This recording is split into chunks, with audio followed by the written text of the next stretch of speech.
Welcome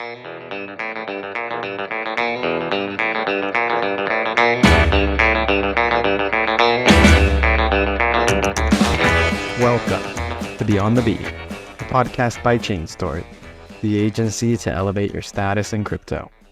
I'm your host, Pedro, and every week we'll be talking to the people in crypto media.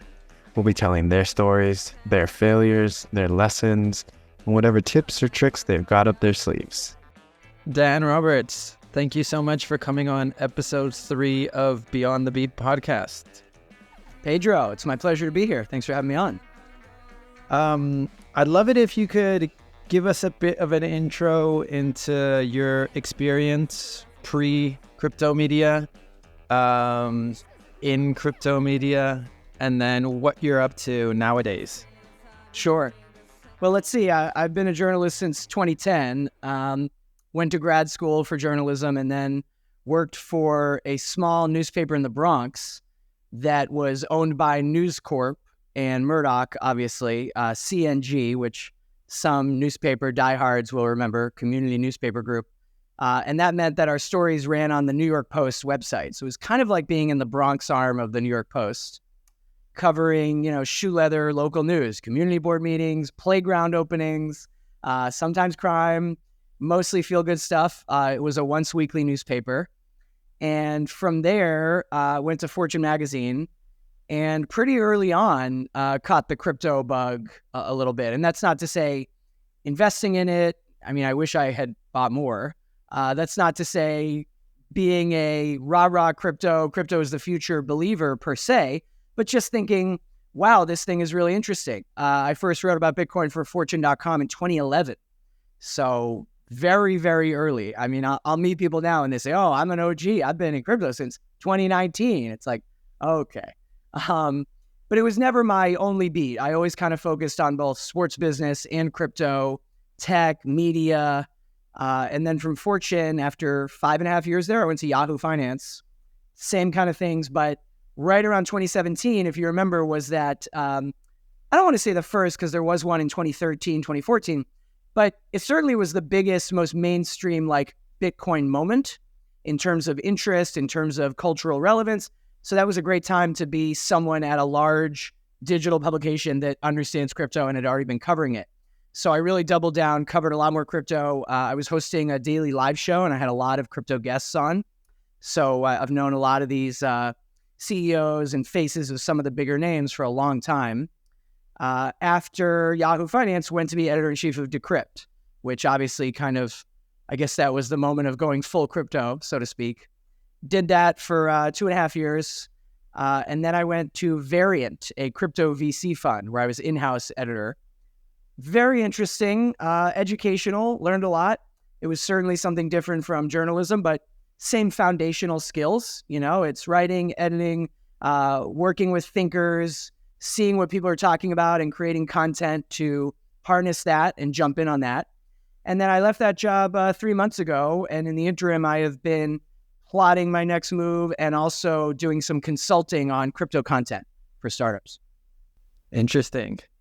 I'd love to just start back to where you began and how those sort of early days, because I mean, reporting in 2011 about crypto must have been wild just because of not only the wildness of the space, but also lack of information, who to talk to. There's crypto Twitter was not even on the horizon by any means. So yeah, if you could tell me a little bit more about that early day experience and how that set you up to sort of continue moving into sort of this,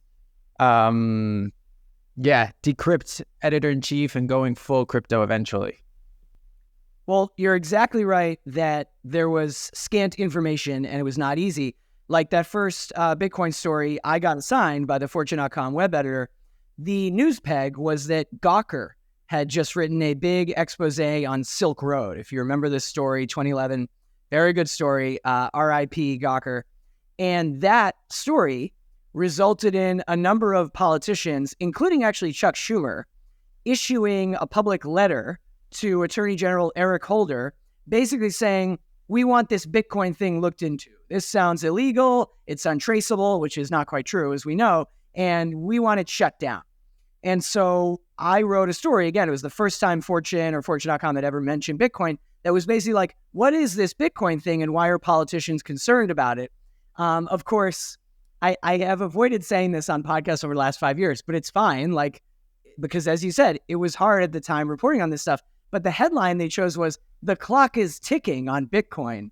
And, a little bit, now I shudder in revulsion at that headline, because it's like, well, no, the clock was not ticking. No, they can't shut it down, as we know. They can go after individual companies, and they certainly have been doing that. The SEC has been doing that. But in terms of reporting the story, you're totally right. I'll never forget, I went out and around the corner, because the Fortune office was in Rockefeller Center, and found an actual like Mexican grill type place, like a lunch place, that had a sticker in its window that said, "We accept Bitcoin as payment." And I asked to speak to the manager, and I was like, "Well, why are you doing this?" And he basically said, "Oh, I don't know. It seems cool and interesting, and it's a gimmick. And if it gets more people in the door, great." And I don't know, it'd be interesting to track that guy down and find out if he held on to the Bitcoin that came in during that time. But I remember I found someone through the Bitcoin forum. That's probably like the earliest thing that existed in terms of a collection of like-minded people who were really into Bitcoin at the time. And he walked me through, how the wallet works and how blockchain works. And I definitely, in that first story, still got like a couple of things wrong that he immediately reached out to correct me on. And then we corrected that. But it was not easy at the beginning. And if you look back at that time, there are so many stories in the mainstream media that said things about crypto that were just wrong. And yet, if I'm being a little skeptical and critical, that's still the case to this day. I mean, all the time we see stories at places that, and it's clear what happens. They assign some tech reporter who, God bless them, has not written about crypto before. They don't think crypto is interesting enough or important enough to have someone on the beat full time. So they assign someone who's never written about it, and they basically are telling them, we want a story on this crypto thing. Let's say it's SEC going after Uniswap. And you're asking someone to basically self-educate in the few hours or maybe 24 hours time that they have to get a story up. So they're going to get some stuff wrong. They're going to say things like, it's untraceable, not true, or it's completely anonymous, not true.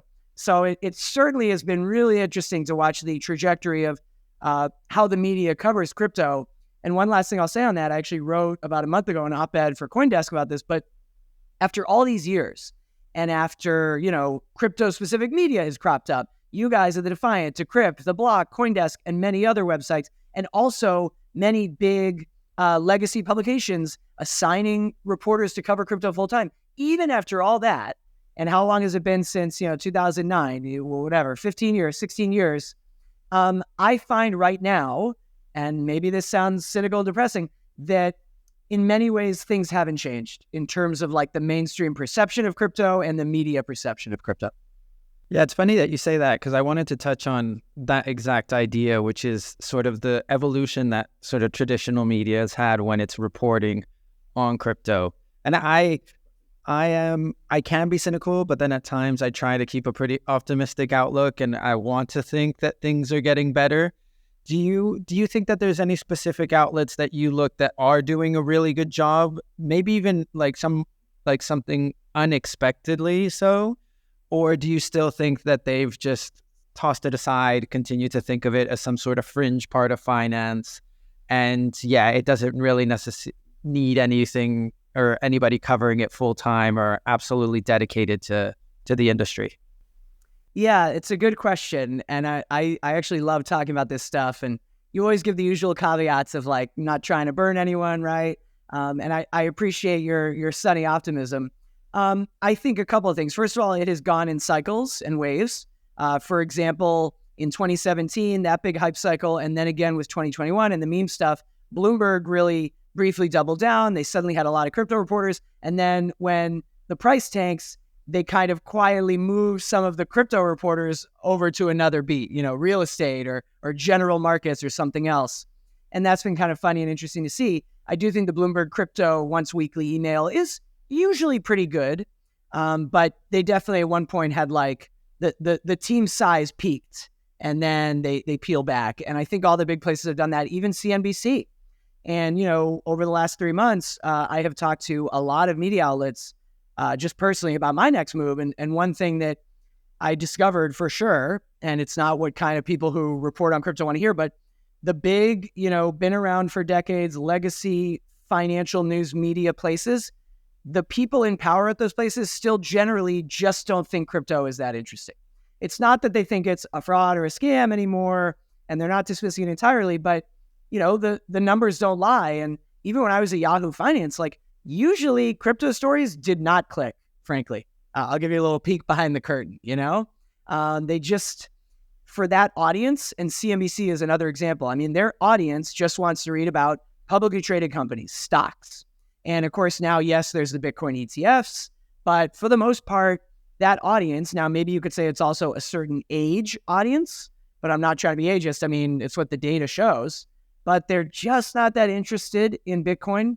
Of course, right now it's kind of more mainstream than ever, and there's institutional interest. And yet at the same time, like I said, I think the media interest is still pretty low. I'll shout out Fortune. I think Fortune Crypto usually also does a very nice job, although like Bloomberg, the size of their team covering crypto has risen and fallen over the years. It seems to me that at one point they had 4 or 5 people, and then they kind of peel back, right? And then there are publications like The Atlantic, the Financial Times, which is the FT, that it seems to me are basically, as a policy, anti-crypto. And that kind of blows my mind. Wired, too.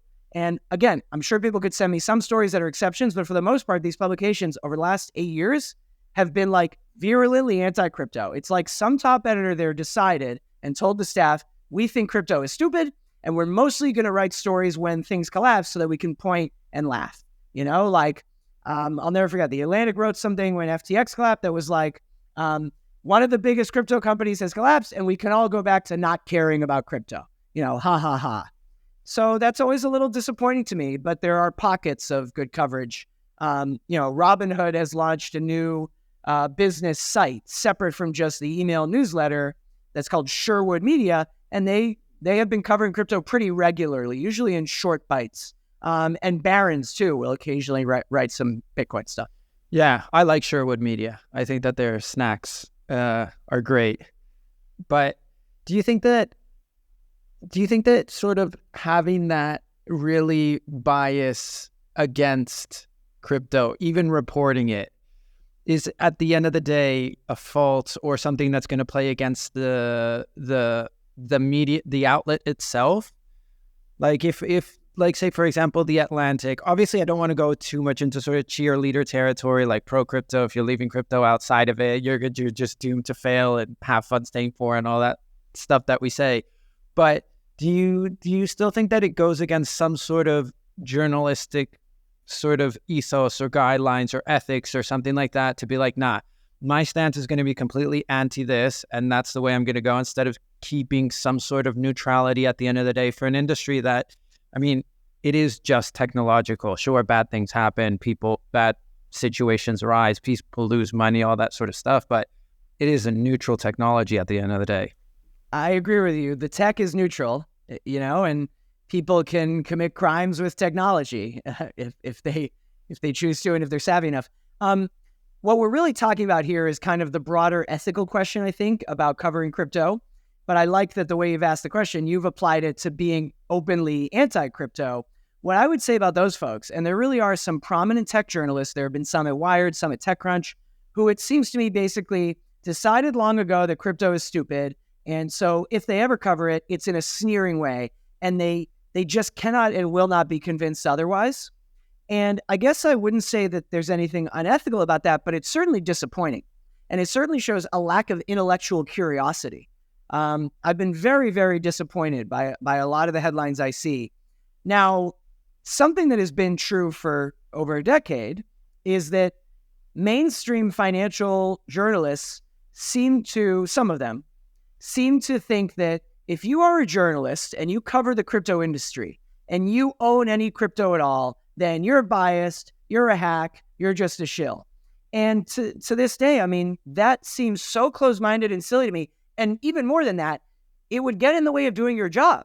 In other words, how can you write news about Coinbase if you've never used the website, if you don't understand how its business works? How can you write about Tornado Cash and coin mixers and Uniswap and all these technologically opaque, difficult to understand things without actually trying them and using them. And to try them and use them, you have to own a little bit of crypto. So even if it's a fractional amount, I mean, the idea that you shouldn't own any crypto if you cover crypto or you're unclean is so silly to me. Now, granted, I hear that less and less now, but, a couple of people in the past, including like Felix Salmon, were very vocal about that you're biased if you cover crypto and you hold crypto. I just think you got to have some and you disclose it. Most of the reputable crypto news sites disclose, here's the author page, and this person owns a little bit of BTC, a little bit of ETH, a little bit of SOL. And it doesn't affect things anyway, but the idea that you're only clean if you don't own any is just crazy to me. It would be like trying to be a courts reporter and covering the legal system without ever going to the courts and sitting in the room and watching the proceedings, or covering soccer without going to a soccer game in person now and again. So those are sort of ethical questions that remain a little bit. And one other kind of leg of that I think does complicate things, and we can talk about this more in depth because right now there's a little bit of a crisis with crypto media sites and traffic. But another problem that journalists who cover crypto face if they work at crypto-specific news sites, so The Defiant, Decrypt, CoinDesk, The Block, CoinBriefing, Cointelegraph, all these sites, they want to say, I'm a journalist, I'm a serious journalist, I'm neutral, I'm impartial, and we are covering this interesting industry without saying, rah, rah, rah, buy crypto. That's great. The problem is, and I don't think this is a secret publicly, the traffic really relies on the market being up. When crypto's down, the clicks are down. When crypto's doing really bad and it's a prolonged bear market, crypto people don't want to read the news about it for the most part. Sometimes there's exceptions. A mega collapse or a hack, people click those stories. But as we all know, for the most part, if you're in a crypto bear market, the traffic sucks. And the traffic is very, very erratic. And that's kind of brutal. And arguably, a cynic could point and say, well, see, how can you say that, you're not in the bag for crypto? The very success of the publication where you work depends on crypto prices being up. And that is a tough one. How did you manage that when you were editor-in-chief of Decrypt and because obviously, we are beholden to just the savage roller coaster cycles that are crypto. And so to be in charge of a publication, especially one that's as big as Decrypt, so I'm sure that sometimes, I don't know if that means that you had like some maybe more stability compared to others. I mean, surely you did, but how did you maneuver those sort of super cyclical situations where you had to also like less resources meant less coverage? So what kind of pieces or stories would you cover in those tough times? What would you focus on? How did that whole conversation go? Not just with your team, but with yourself? Yeah, it is very hard. I mean, frankly, when the market is good and everything is booming, crypto sites staff up like crazy and it's boom times and wow, we have a ton of reporters. And then suddenly, bear market, you tighten the belt. And the business does better when crypto is up. You're totally right. Now, that said, that doesn't mean that, you resort to certain tactics for clicks because usually that isn't sustainable anyway. In other words, in 2021, there was not only NFT mania, but Dogecoin was surging. And as everyone who's been in crypto media for a while knows, those were heady days, man. I mean, the traffic was through the roof. Everything was great. Wow, we can hire more people. The revenue's up. And I guess two things I'd say. One is more as a macro comment, as a newsroom leader for a digital media publication is like, the business shouldn't be so beholden to banner ads that are dependent on clicks anyway. In other words, we all know, not just crypto media, everyone knows that we've got to find revenue streams that are not just programmatic ads that depend on traffic, where, traffic's down, oh my God, we need more clicks. Because the minute that someone is saying in your ear from on high, like the CEO or, the revenue chief, we need more clicks, get the traffic up. Well, you can't just snap your fingers and make traffic go up unless, of course, you want to resort to certain tactics. And even those really aren't sustainable anyway, but you start doing, slideshows. 7 times that Elon Musk tweeted about Dogecoin. And some of it is defensible. In other words, there's nothing wrong with going big on a story that is a hot, interesting story right now. That's taking multiple bites out of the apple. That's getting multiple angles. And Doge was an enormous story for like 6 months. I mean, every single mention, SNL. But all that said, ideally, you would hope that the place you work has people on the business side who are also selling things like sponsorships of the podcast, sponsorships of the video series, going out to conferences or doing live events and having companies pay you to be the sponsor of that. That stuff is great. I mean, there's some kind of old school purist journalists who think that everything related to the commercial side and sponsorships and advertising is icky. I don't want to touch that. Actually, you should want to work at a place that has worked out that side of the business so that there's less pressure on you, get more clicks, right-clicky, junky stuff. So that's sort of a comment on the business side. On the editorial side, you try and do things that are going to get more interest that aren't cheap, but it's not always easy. I mean, God's honest truth, like every young reporter or writer wants to just write features. And it's like, well, yeah, I mean, everyone wants to just do features where you spend 2 weeks on a story and you dive deep and you interview lots of people. And traditionally, you're really supposed to earn that. You're supposed to earn that privilege after you have been a reporter, pounded the pavement, built up a network of sources, had a few years of writing kind of quick hit, on the news, breaking stuff. I mean, that's how it used to be, at least in the magazine world. And then B, the more recent phenomenon is like, usually those features don't click anyway. I mean, if it's an investigative expose, fine. If you're Ronan Farrow and it's like a 9-page thing about Jeffrey Epstein, okay. And you reported it for 6 months, wow. But these kind of softer features, they just don't click. I mean, everyone in crypto media kind of remembers fondly this publication, Breaker Mag. There's a lot of people floating around who once wrote for Breaker. And they wrote interesting, cool stuff. But it's not surprising that it didn't, succeed and live forever as a business. So I guess that's just a long way of saying that both in good times, but then even more in bad times, crypto media needs to be doing both like the meat and potatoes, so to speak, the stories that you feel have value and are, sophisticated and important and defensible. And then also, and I'm sort of imagining that kind of upside down parabola. There's like, the short, quick hit breaking news stuff. This has been a chart in media for a long time. And on the other side is like the kind of featurey, long form, enterprising stories. But in the bottom, with the curve down below, flat, is like the valley of death. And you just can't fall into that where you're doing like stuff that sucks and you're not first and it doesn't click. So short answer, yep, in the bear market, you probably as a publication do some more quick hit stuff that you hope will click, but you also got to keep your soul intact. Yeah, you touched on something there that is a discussion that I've had a bunch with either editors or other journalists or even PR reps, which is this whole debate of like timely versus timeless, and sort of the idea of like, do we want to be first or striving to be first? How important it is to be first. And I think that obviously flies a little bit in the face of sometimes when you're chatting to sort of, and this is a discussion that we've had a lot in the ACJR, which is this idea of like embargoes and sort of, who goes to publish first? How does that happen? Where do you stand on that debate? How important is being first for when you were editor? Yeah, dude, there's so much there. I also feel like I'm like giving you very long answers just because I love geeking out about this stuff. No, man, go for gold. I'll try and be brief. Like, it's definitely the case that, it's definitely the case that a reporter's nightmare is being told like, get more scoops and break more news. I mean, yeah, ideally everyone wants to break more news and everyone wants to be first. No one doesn't want to be first, but it's really hard. And it's almost easier to give an example from the non-crypto world, like in the NBA reporting world, because my other big, beat and experiences in sports business, the money of sports. In the NBA world, 2 guys get every scoop.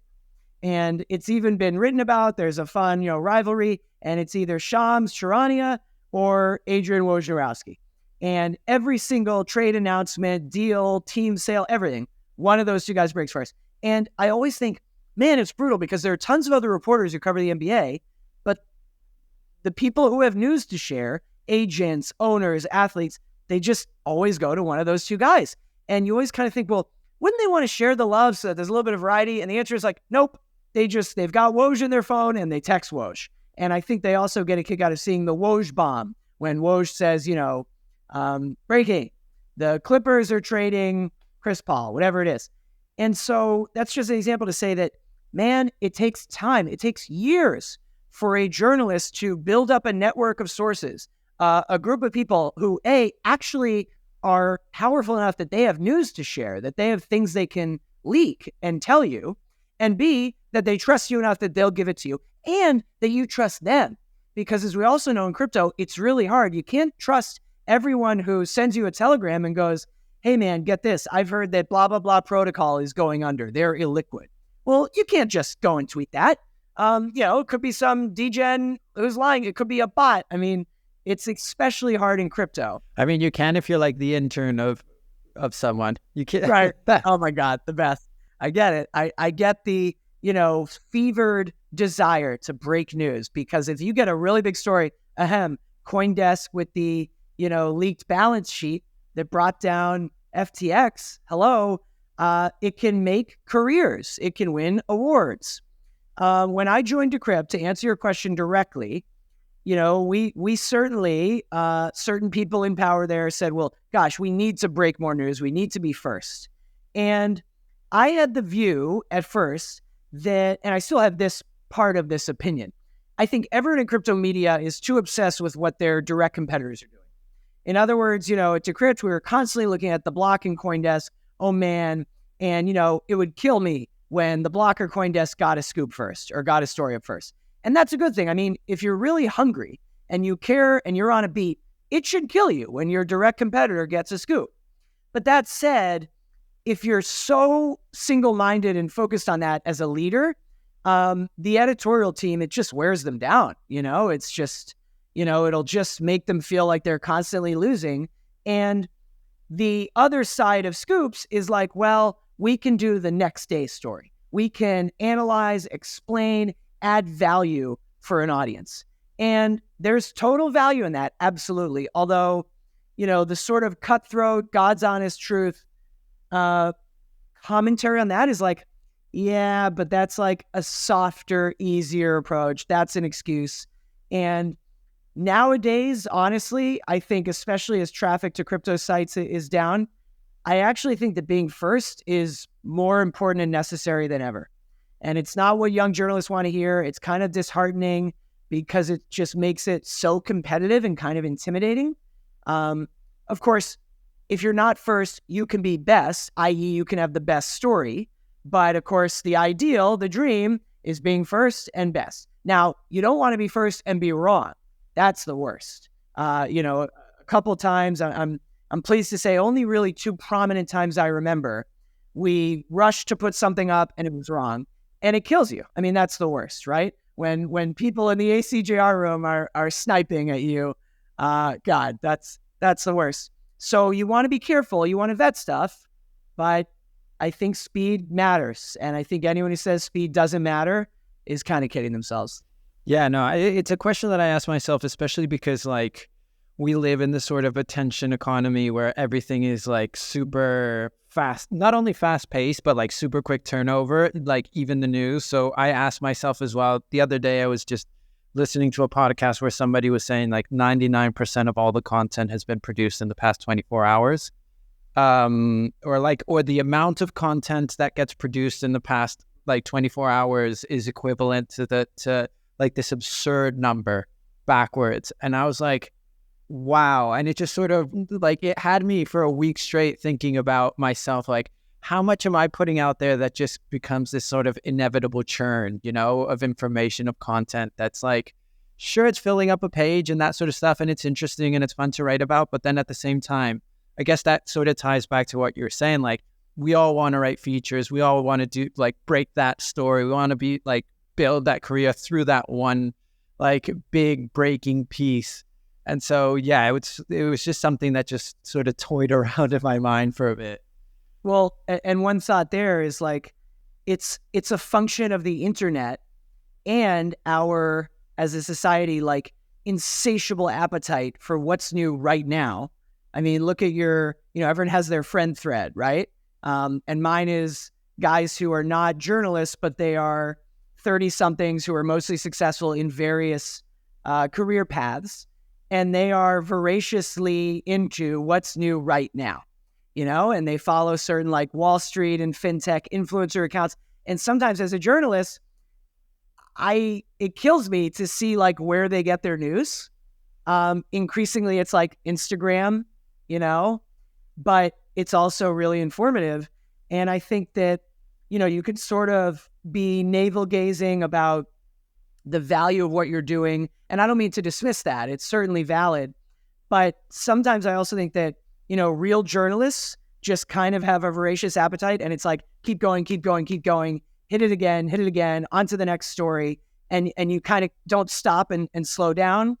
And there's a wonderful benefit to that, which is suddenly you look around at some point, and I'm not trying to sound, I'm 36 and, I've been a journalist 14 years, and you look back and you're like, oh my God, I have thousands of clips, which is really cool, from all these different publications. Now, is anyone actually reading any of those stories anymore ever again?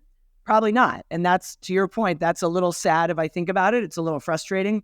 I have series of stories that I did both at Fortune and Yahoo Finance where for maybe a 4-month period, I was the master of a certain topic. For example, at Fortune, for maybe 2 years, I was the DFS, or daily fantasy sports guy. And that was back in 2015. Companies like DraftKings and FanDuel were on the rise. All at once, a number of states, the attorney general, the AGs in those states were suing these companies saying, you're doing illegal gambling operations. And it's like, I wrote stories about the news about those companies every day. And it was like, wow. And now fast forward, 7 years later, probably no one is ever going to find those articles again and read them. But they exist in the archives of Yahoo and the archives of Fortune.com. So in some ways, I totally hear you. But in other ways, it's like, if you're a news hound, you can't stop and worry about that and reflect on that. And again, the other thing I'd say, and there are people who, would dismiss this kind of old school types who are like, nah, you're just a internet young person, whatever. But it's like those prestige stories, the 6-page magazine features in a Fortune, Forbes, Business Week, The Atlantic, New Yorker, there is prestige in them. And wow, look at this long story I wrote. But I honestly think that fewer people than ever are actually reading those stories. I really do. And I just, even like compared to 3 years ago when there'd be like a big New Yorker profile and everyone would be talking about it, I don't see that happening that much anymore. So I don't think there's as much career value in doing those. Interesting. Where do you think that we should be getting sort of our news from? That might not be the right framing or phrasing, but like we talked about it beforehand, like this idea that Coinbase news feeds sort of went down and everything went a flurry and just the madness ensued. And then there's conversations like we're just too Twitter focused and anything that happens is just Twitter. And then I think if you could also share like how it was when you were at Variant, which is like a Web3 fund. So that's just a completely different ball game. So to sort of give that insight, how do you see that sort of feeding of the news cycle, or where journalists are getting their topics, where readers are getting their topics and their interests, and just sort of laying it out? Yeah, I'll actually start with the Variant part. Which is to say that distribution of content, I think, has become more difficult and more brutal than ever. And that affects not just media and journalists, because at the same time, non-media outlets are producing and creating their own content at a higher volume than ever. In other words, even financial brands, banks, VC funds, startups, consumer-facing apps, they all think at this point that they need to have content. And they need to have a voice. And I think that's fine and great. And for many of them, that actually makes sense. The problem is creating the content is one thing. And especially at certain, VC funds, that alone is kind of a hard task. You need to change the DNA. You need to get these people who are used to being in investment pitch meetings all day, every day. You need to get them writing more. You need to get the content wheel cranking. So that was sort of step one for me at that job. But that happened pretty quick. I ramped up the volume. Part two, which is actually much harder, is getting people to click it, getting people to see it, reaching people where they are. And that's not just because, a cynic could roll their eyes and say, well, yeah, no one wants to read stuff from a VC fund. it's not just that. Although it's certainly true that our goal was not traffic to the website, because how many people are going to a VC fund's website to see what their newest blog post is? Maybe some. But it's not just that. It's that, Twitter, post Elon, it seems to me, less useful than it's ever been as a distribution platform for content. In fact, last I checked, the algorithm seems to ding tweets that have an article link in them. The new thing I see everyone doing is they do a tweet where it talks about the article and then it says link in next tweet, which I hate. It kills me. It's like, it's just not clean. But that seems to be the way Twitter is now. So where do you go? Well, more people than ever are getting news from Instagram. I think if you're a news outlet, you certainly need to be doing something on Instagram. Well, then there's TikTok. Okay, maybe you need a TikTok strategy. Maybe you need to do videos. But does that actually drive traffic to your website? And is that actually your goal? Then there's Substack. I write a little books newsletter because I review books on the side. And very small, 650 subscribers. And it grows so slowly, even though I think the stuff I'm writing there is great. Well, so that's kind of tough. Although if you're someone with 500,000 Twitter followers, that's sort of the only group of people that when you're above that bar, okay, you can successfully do a paid Substack. So where does that leave everyone? Whether you're a journalist, a news outlet, or some other type of content creating company. And the answer is that, it sucks, because the answer is basically more is more, but you need to be reaching people where they are. So there's people getting their news on Instagram. You need to make sure that the people on Instagram are seeing your stuff on Instagram. Don't assume that they also follow you on Twitter and see the stuff you're sharing on Twitter. And then there's LinkedIn. And there's a certain group of people in crypto who think, well, LinkedIn, isn't that for boomers? I don't know. I mean, I'm seeing more people using LinkedIn than ever. I think LinkedIn has done a really nice job, actually, of moving into the void Twitter has created. So you better be posting your stuff on LinkedIn. You better have an Instagram strategy. You probably need to be posting to Facebook, even though personally, I haven't used Facebook in like 10 years, but people are using it. So you should be posting your content to Facebook. So what I would say is and this is not new. I mean, this has been true for media for over 10 years. You need to have a multi-platform strategy. You need to be posting your stuff everywhere. Go to people where they already are. Don't expect them to come to you.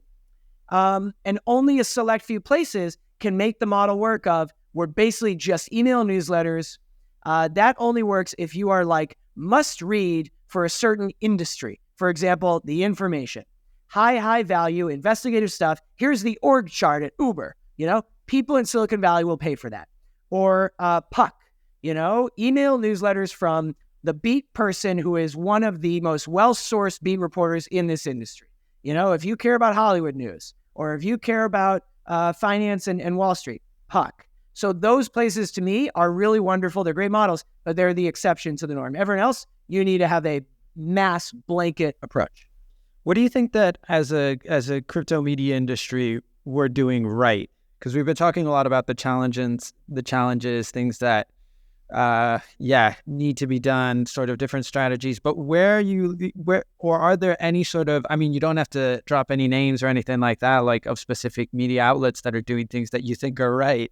But is there any space that you're thinking nah, this is how we should be doing, this is how I like things to be done, and this is how I wish more were leaning into? Yeah. And maybe some of my examples will come not from crypto media, but I'll start by saying that I think it's really important and wonderful and positive that crypto media sites exist. I really do believe that. We need these publications.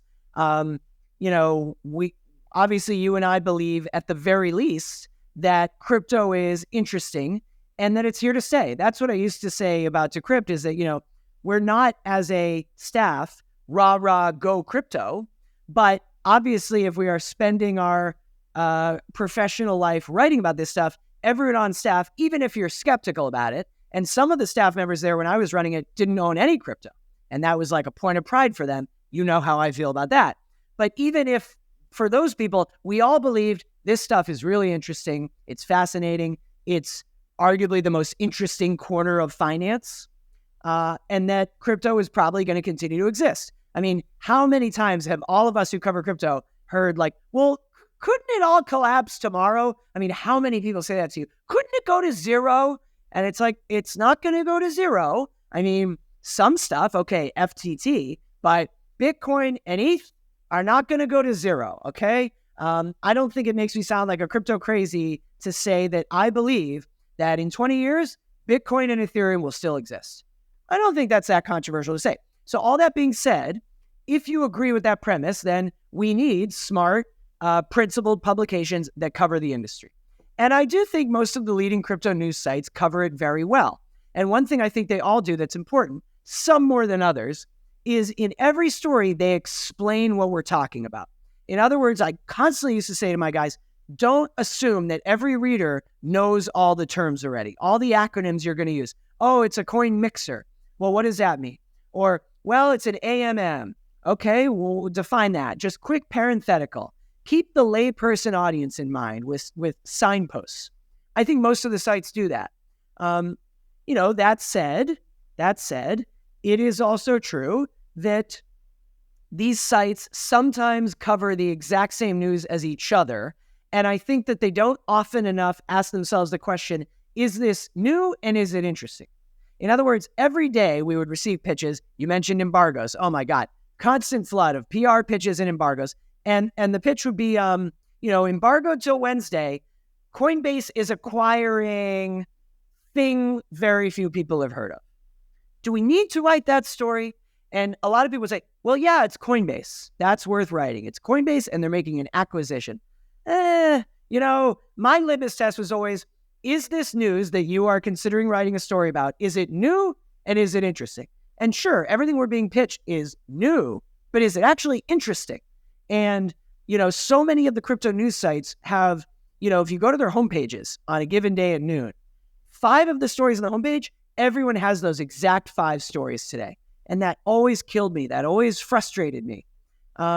So, you asked for the positive stuff. That was a little negative. One other comment on the positive, what are publications doing well? I really think the information does a lot right. Sometimes it's almost too granular, but man, if you are a Silicon Valley, power broker, you're a high-ranking person at a tech company, you need to pay for the information. And gosh, I mentioned Puck and Airmail. I like those. And I think Axios really does a great job. Some people roll their eyes at Get Smart or Go Deeper. And yes, it's easy to dunk on because usually, the newsletter, it shares the news and then it says, go deeper. And it's just another sentence about the news. And it's like, can we do away with these things? Sometimes the way it's structured feels like it's talking down to you and it's very dumbed down. All that said, they've got it right. I mean, the newsletter, you can read it quick. It's got white space and separation, and it's boom, boom, boom, get up to speed. And that's sort of the model to aspire to for email newsletters, I think.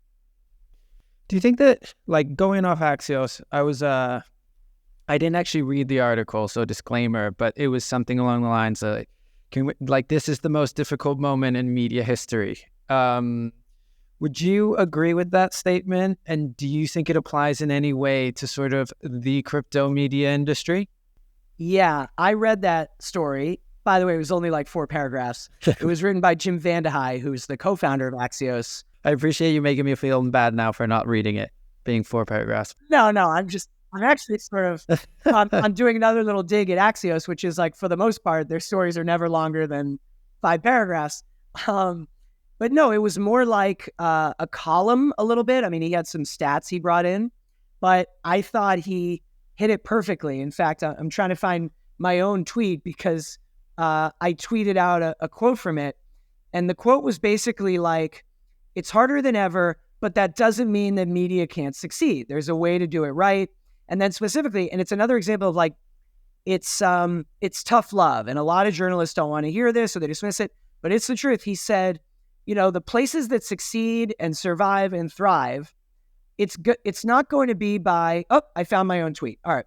So Jim's quote was, this is the most difficult environment for media in my lifetime, and it's not close, and it won't be easily fixed. And then he talked about social platforms. And he wrote, first they gobbled up the attention, then they ate the vast majority of our revenue, then they seduced publishers, and now they're downplaying news. And that's certainly true. We all see it. I referenced it earlier in our conversation that, getting engagement and actual click-through from social seems to be harder than ever, and that's really tough. And then there's one other sentence that I really liked. There will be zero market for mediocrity or for long, boring stories that might win prizes but go unread. And I know that's kind of brutal, and a lot of journalists, like, their dream is to win a prize. But at the end of the day, even that, and everybody has different aspirations for their career, fine. But there's a lot of stories that win big prizes that no one read. So I would rather be breaking news and writing stuff that everyone reads and shares. My number one North Star as a newsroom leader is, like, we should be writing stuff that people want to send to their friend and say, whoa, look at this. That's a great rule of thumb of what to cover and what not to cover. Do you have like a specific, maybe 3 things that tell you this should be sendable? I was chatting to a friend of mine the other day who writes a really funny newsletter called The Bitcoin Therapist, which is full of memes, and it's a funny newsletter. And he was telling me, like, I always aim for OMG, LOL, or damn, or something like that. And those were his North Stars as to, like, how to resonate with the reader, to always elicit that sort of reaction. Do you have anything along those lines that you think about when you were or are a newsroom leader? Or is it just something that sort of catches your eye that you think, this is something that I think the reader is going to be interested in? Yeah, I think there's a lot of wisdom in what you just said. I don't necessarily say LOL, but as I mentioned, you want a story where people see it and say, whoa, and they scramble to text it to a friend or retweet it. Or the best is, I used to love seeing people tweet a screenshot of a story of ours. Now, of course, ideally they would include the link, but if they're screenshotting it, it's almost like they're so eager to share it and comment on this piece of the story that they're, like, frantic, and they share, like, a messy, uncropped screenshot. I love that. So you want to be writing stories. Now, by the way, that doesn't mean that it's all positive. The story might be like, holy cow, this company collapsed because of Y, or, oh my God, what a mess. Read about this scandal. So you can elicit I need to share this story right away by doing negative or positive stuff. It just has to be interesting. And sometimes it's as simple as one stat, like Nike's market share in running sneakers has fallen 40% in the last 2 months. Whoa, wow. To whom? Why? Well, the rise of On, Brooks, and Hoka. And you send it to your runner friend and you go, holy shit, man, Hoka is eating Nike's lunch. That's a great story. That's not the actual stat, but I think, or a better example that's not hypothetical, Under Armour recently is a fascinating story. Like, Under Armour's brand is just, they're in a lot of trouble, man. I don't know how they can really modernize the brand. And the founder, Kevin Plank, who is an incredibly impressive, successful entrepreneur and founded a very successful company. Well, he fired the CEO. He didn't give her very long, and he put himself back in charge. Interesting story, So you want to cover stuff that people want to read and then share with a friend. And I think that applies to any beat. And I'll give you one other, editorial belief I have. And I don't know, maybe we're kind of veering off from what type of stories to cover. But another philosophy I always have is, like, don't assume people saw your last story. In other words, if you're trying to build up a reputation as being a certain beat reporter, maybe you're the DeFi gal, or maybe you're the one who covers regulations in crypto, and you think that's your beat. Well, if you're trying to own a beat, then every time there's incremental news, you should write a story. Even if today the story is only 4 paragraphs, but it's like, hit it again. Because too often you hear reporters say, well, I just wrote about blockchain.com last week. That's okay. There's something new today that's also interesting. And then you get to regurgitate the background and you link back to your last story on it. That's how you build mastery of a beat. Yeah, that's really interesting, because we talk about it. We have these conversations at the Defiant sometimes, being like, oh, but we just covered this or we just covered that. And like you say, if there's something new or something breaking, there's always a little bit more to add on to that story. And then this is a question that I asked Laura Shin actually a couple of weeks ago. The idea of sort of niching down as a journalist and, like, how you say, like, own a beat. Does that make sense for you? Like, you clearly, sports is one of the beats that you own, but does that make sense? Especially like, for example, if maybe you're an up and coming journalist, or you've already like tried out a few waters or something like that. How would you, if you're having that conversation with a journalist who's like, I don't really know, I've got these interests, I'm thinking about going more general, how do you see it? Yeah, a few comments on beats, and I think beats can be a prickly thing. The truth is, you want to be both, ideally. In other words, you want to be a subject matter expert in a couple things so that you're the guy. And, the newsroom has 30 people, but there's news that just broke about Adidas, and they know that they go to Pedro for Adidas. But also, you want to be a generalist. You want to be able to talk about anything under the sun when it comes to the broader, world. So let's apply that. Well, first I'll do when it comes to covering general finance. What I loved at Yahoo Finance, I was there 5.5 years. Everyone on the team had their general passion points and their kind of loose beat, and everyone knew that person does healthcare, that person does oil, if we need to talk about how the oil markets work, because that's a tough one. That's the sports guy. Oh, she's been all over the Theranos story. But also, we had daily live shows that, Yahoo is still doing that to this day. They have 9 to 5 live programming that is streamed over the top. And almost everyone on staff could go on one of the live shows and be in a roundtable panel discussion about anything when it comes to finance. So even though I didn't think of myself as like a Tesla reporter, I certainly sometimes wrote stories about Tesla. And everyone on staff occasionally wrote about Netflix, Google, Amazon, Facebook. In other words, the takeaway is some things, some companies or topics are big enough that everyone sometimes touches them. It isn't that the one person on the team who's the beat specialist is the only person who writes about those things. So now if we apply that to crypto, everyone on the team might have their specialties. Liam is DeFi. Stacy is crypto regulations, right? Scott is Bitcoin mining and the battle over climate change and the energy used by Bitcoin mining. But everyone on team should also totally know everything that has recently happened with Coinbase. It's the most important crypto company, right? They should understand the difference between Uniswap and Coinbase and how that works, a DEX versus a centralized exchange. They should certainly know about USDC and who created it and what are the leading stablecoins, right? Even if they're not the stablecoin person.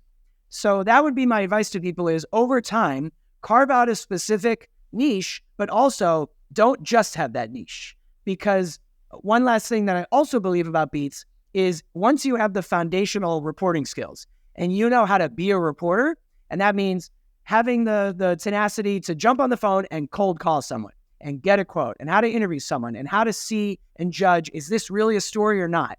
Once you have those skills, you could leave a certain beat reporting area and go work somewhere else and cover something completely different. You see it happen at the Times all the time. Someone who was on the publishing beat suddenly goes and says, I'm moving to the national desk and I'll be covering, news about the political unrest in Texas. Wow. And they do fine and they succeed because they know how to be a reporter.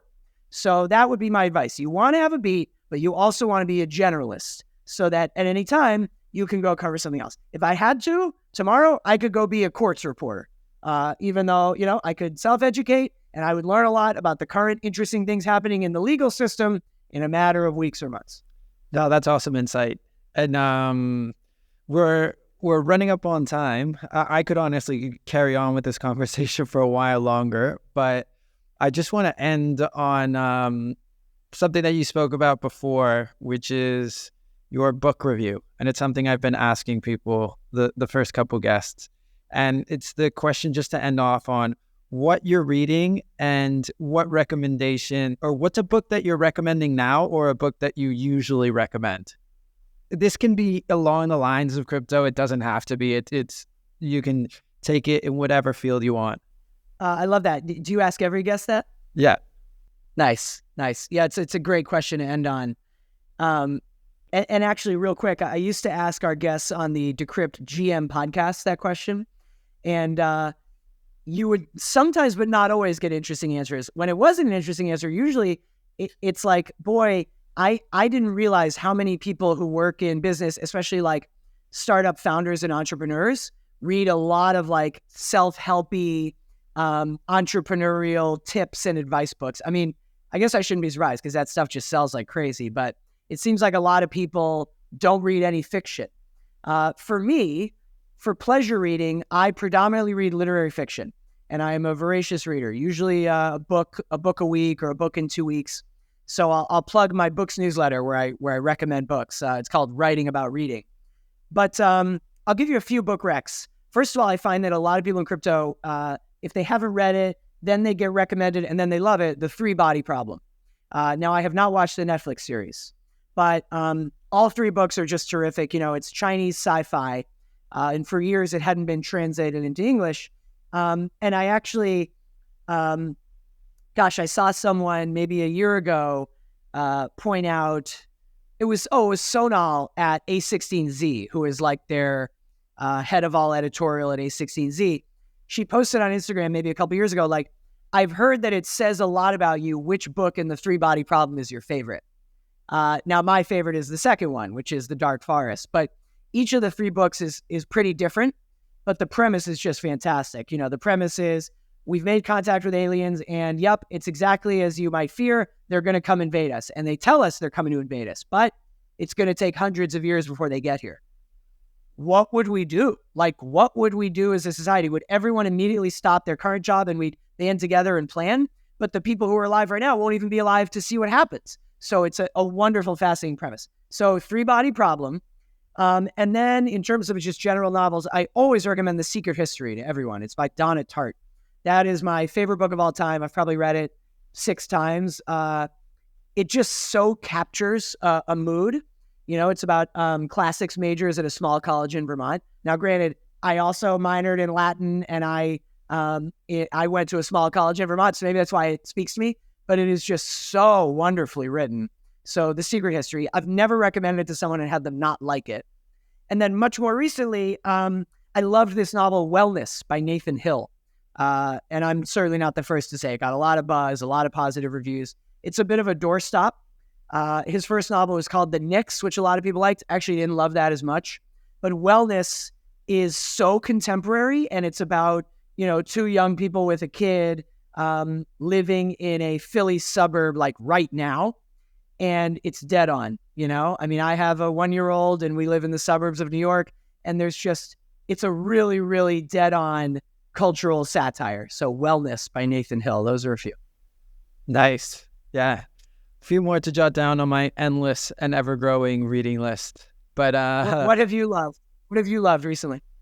So I just finished. I'm a big fan of. Well, it's kind of along those lines, but like of self-help, not really self-help. But I just finished reading Mitch Albom's The Timekeeper. Okay. And it just. I found it just absolutely brilliant. It's the idea of the guy, like, quote unquote, the guy who invented time. Oh. And it's got this whole philosophical idea of how humans tell time, and they're the only animals to tell time, and God sort of punishes him for learning how to tell time and creating these sort of arbitrary structures around how we organize our lives and that sort of stuff. And it's, a brilliant, brilliant book. Nice. And then I'm reading, I read a bit in Spanish. I read more in English, but I read a bit in Spanish. And so just before that, I finished one by one of my favorite Chilean authors, Hernán Rivera Letelier, which is, super niche, obviously, for the people who are listening.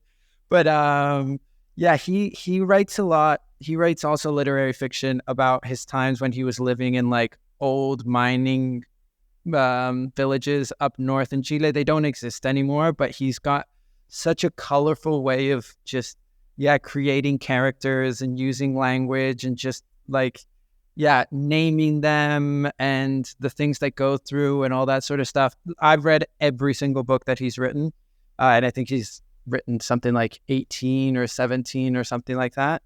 But those are the 2 ones that, like, Hernán Rivera Letelier in Spanish, I'm always going to recommend him. And then, The Timekeeper, which I just got through, is also going to go on my list.